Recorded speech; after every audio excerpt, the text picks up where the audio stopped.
Polusi tolong ditahan dulu ya. jangan sampai 2030 dulu. Setelah itu baru mungkin. Nggak kalau mau. Tapi jangan sekarang dulu. Mungkin sebelum ini saya serahkan ke Mas Pin. Mungkin ada lagi yang mau bertanya kepada Pak Dirjen. Apa aja tentang ekspor atau tentang ekonomi atau apa aja deh pengalaman beliau. Silahkan bagi teman-teman kalau ada yang ingin bertanya silahkan. Masa udah kuliah di luar negeri nggak mau bertanya piye? Ini Pak masih shy. Silakan. Terima kasih Pak Dirjen. Saya tertarik dengan mengenai pembahasan tadi tentang peternakan. Saya ada beberapa rekan yang memang bergelut di bidang pakan ternak di Charles Pork Farm, Java Confit dan satu lagi di Anwar Sirat. Ya.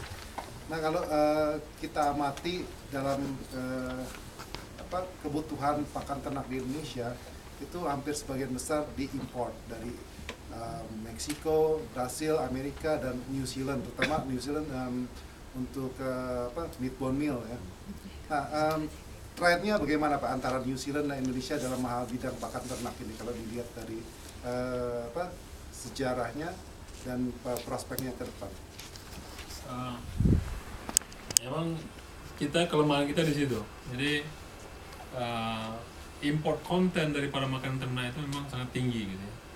Apalagi kemarin ada masalah kekeringan, harga jagung tiba-tiba naik gitu ya. Itu menjadi masalah besar untuk pakan ternak karena jagung adalah komponen yang cukup besar di dalam pakan ternak. Jadi ini yang ke depan ya tentu kita harus melihat ini bagaimana kita bisa juga menjadi self-sufficient di dalam pakan ternak. Nah, ini kan perlu ada investasi, perlu ada teknologi dan lain sebagainya di dalam pengembangan pakan ternak ini. Nah, jadi tadi saya juga bicara masalah bagaimana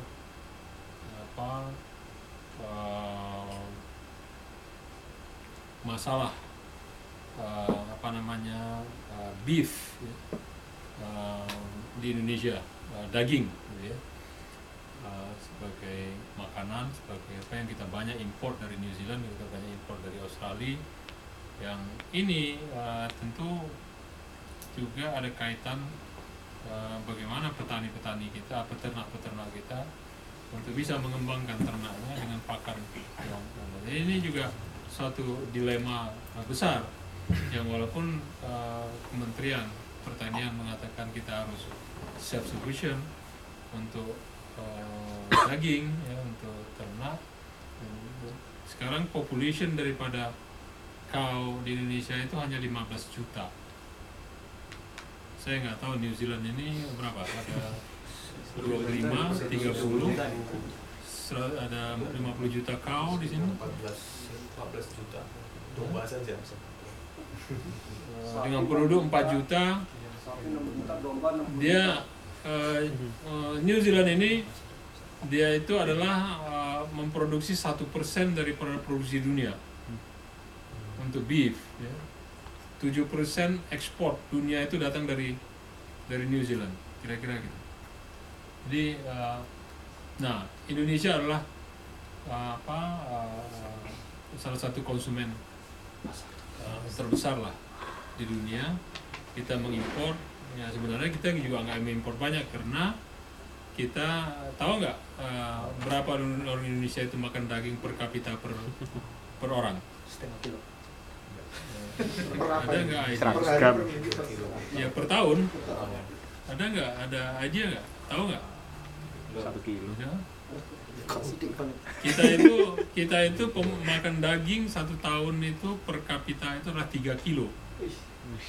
Artinya kalau 3 kilo itu dibagi 360 hari berapa per hari? Itu pasti Idul Kurban aja. Atau Idul Fitri.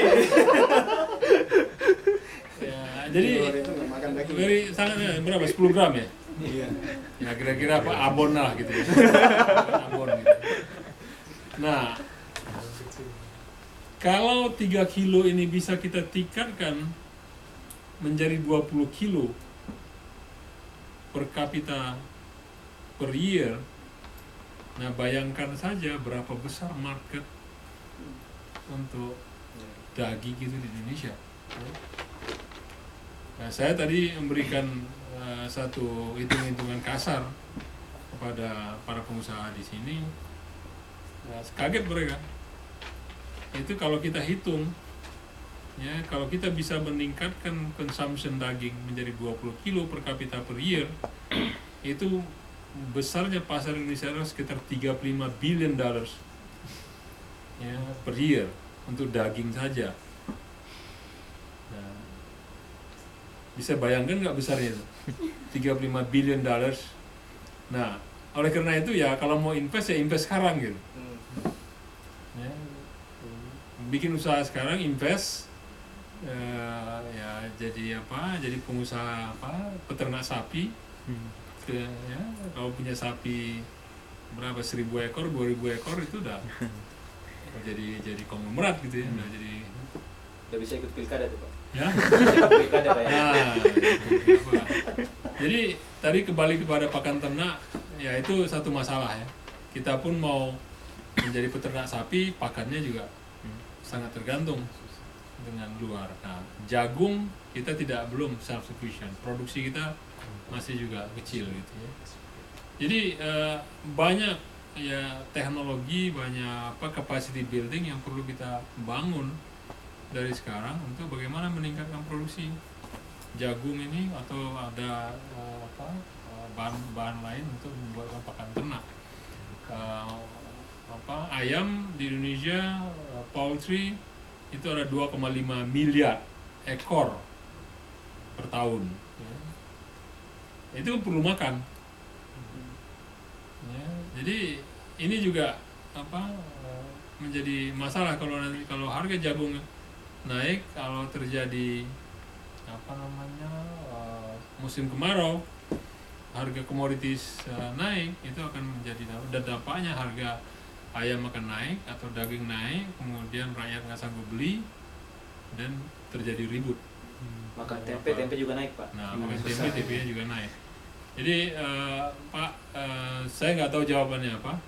Ya kita harus bagaimana teknologi untuk itu bisa kita juga dapatkan.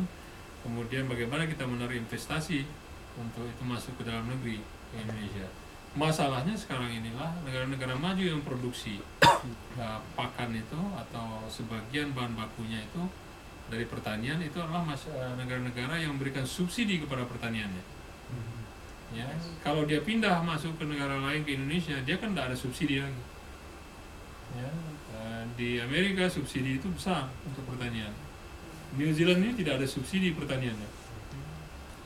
Australia tidak ada subsidi dalam pertaniannya.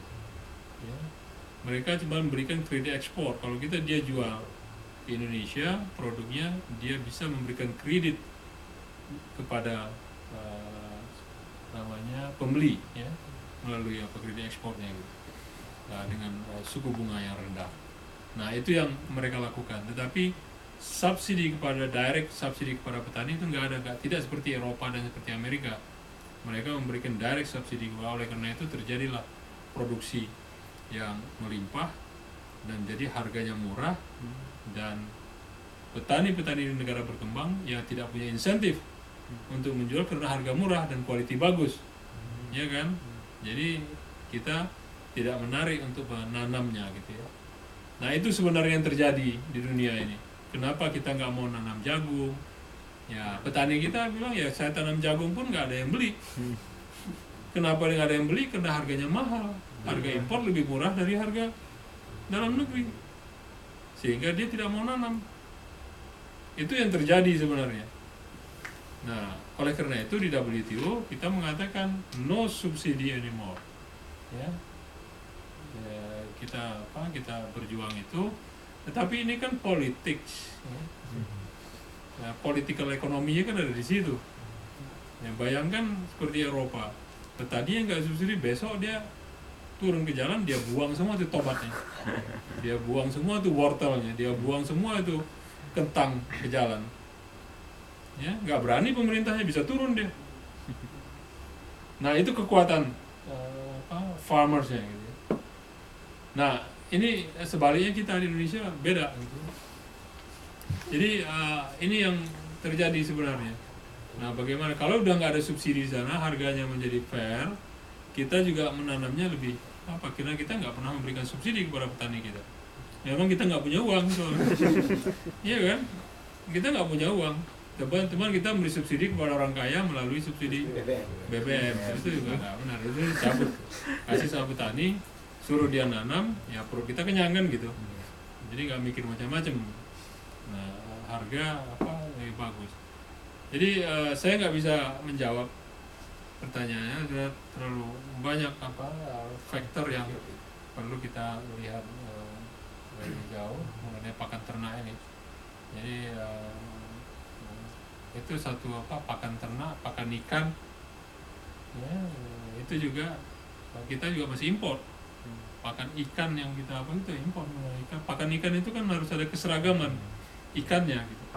Nggak boleh campur-campur ikannya itu, jadi pakan ikannya. Ya, saya nggak tahu, katanya begitu. Oleh karena itu kita banyak impor dari Peru. Peru itu ikannya itu seragam, jenisnya sama, itu bisa menjadi pakan ikan dia. Jadi ini ya saya membacanya, saya tanya gitu. Saya nggak ahli di situ, nggak tahu saya. Jadi intinya adalah kita butuh ahli pertanian. Tapi jangan sampai teman-teman malah beralih semua nanti nih. Jadi jangan ada kayak gitu ya. Tapi ahli pertanian kita dari IPB kerjanya di bank. Masalahnya dia memang. Di perdagangan. Dia nggak masuk ke dia pertanian. Nah, ada di pertanian banyak, tapi nggak terjun ke bawah dia. Memang terbalik. Gitu. Ya, tempat lain menjanjikan rupanya. Oke, Gitu, Pak Ade. mungkin seperti itu Pak. Jadi kalau menurut Pak Dirjen nggak ada jawaban yang belum ada jawaban yang pasti gitu loh, karena terlalu banyak faktor yang saling terkait yang kemudian menghasilkan problem seperti itu. Mungkin sebelum ada yang lanjut, saya mau serahkan dulu ke Pak Mas Vin, mungkin silakan untuk mempresentasikan ini. Tapi saya batasin mungkin 10 menit ya Mas ya, maksimal. 3 menit tesis. Sampai jam berapa kita di sini? Jam 9. Jam 9. Izinnya sampai jam 9 di sini. Silakan Mas, silakan. Mau diizin.